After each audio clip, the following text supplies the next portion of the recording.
से किए जाते हैं। तो यहाँ पर फिलहाल में 0.37 किलोवाट यानी कि आधा HP 0.5 HP का मोटर है मेरे पास, जिसके अंदर मैं आपको इसका कनेक्शन बताने वाला हूँ।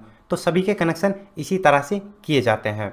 तो दोस्तों 4 कॉइलें होती हैं। यहाँ पर मैंने रनिंग कॉइल के 2 सेट इंस्टॉल कर कंप्लीट किए हुए हैं। तो सबसे पहले मैं आपको रनिंग कॉइल के कनेक्शन बता देता हूँ। दोस्तों यहाँ पर ये हमारा पहला कॉइल है, ठीक है। ये हमारा दूसरा कॉइल है, किसी को भी पहला मान सकते हो। मान लीजिए ये हमारा पहला कॉइल है। इसकी जो छोटी कॉइल से जो वायर निकल कर आता है, ये वाला जो कि लेफ्ट हैंड साइड की तरफ है, ये वाला छोटी कॉइल से निकला है, इसे हम इनर वायर बोलेंगे या स्टार्ट वायर बोलेंगे। और जो बड़ी कॉइल से निकल कर आता है, इसे हम एंड वायर बोलेंगे। इसमें ये स्टार्ट हो जाएगा, ठीक है, दूसरी वाली कॉइल में, और ये एंड वायर हो जाएगा।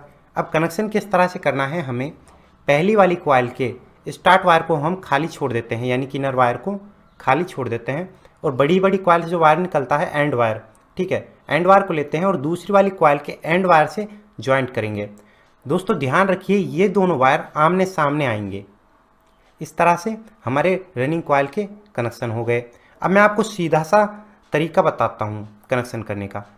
दोस्तों यहाँ पर पहले सेट की बड़ी कॉइल से जो वायर निकलता है, ये वाला, और यहाँ पर दूसरी कॉइल से जो बड़ी कॉइल से वायर निकलता है, ये वाला, दोनों को ज्वाइंट कर दीजिए, ठीक है। बस सिंपल सा हो गया कनेक्शन आपका, ठीक है। अब इस वायर को आपको ज्वाइंट किस तरह से करना है, जब 2 वायर्स के बीच में आप ज्वाइंट करते हो तो किसी भी एक वायर को आप स्लीव पाइप डाल दीजिए, ठीक है। अब यहाँ से जहाँ पर आपको फिक्स ज्वाइंट करना है, उतने पर आप दोनों वायर्स के बीच में गांठ लगा दीजिए हल्की सी। इसके बाद वायर को या तो आप जला लीजिए दोस्तों, या फिर उसे छील लीजिए, यानी कि जो उसका पॉलिश होता है, उसका इंसुलिन होता है, वो हट जाना चाहिए, रिमूव हो जाना चाहिए। देखिए दोस्तों, यहाँ पर मैं इन्हें कैंची से रगड़ कर इनका जो पॉलिश है वो रिमूव कर रहा हूँ।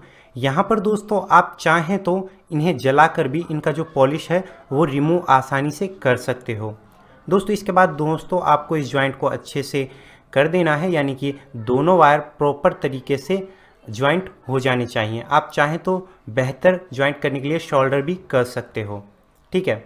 अब यहाँ पर दोस्तों हमारे 2 वायर निकल कर आते हैं। पहली कॉइल से निकला R1 रनिंग का पहला वायर, और ये दूसरा हमारा R2 रनिंग का दूसरा वायर। ये हो जाते हैं हमारे रनिंग कॉइल के कनेक्शन। अब मैं आपको स्टार्टिंग कॉइल के कनेक्शन बताता हूँ। देखिए जी, यहाँ पर हमारी ये 2 हो जाती हैं रनिंग कॉइलें। इनके 2 वायर निकले। फिलहाल हम इन दोनों वायर को अलग कर देते हैं। ये 2 वायर R1 R2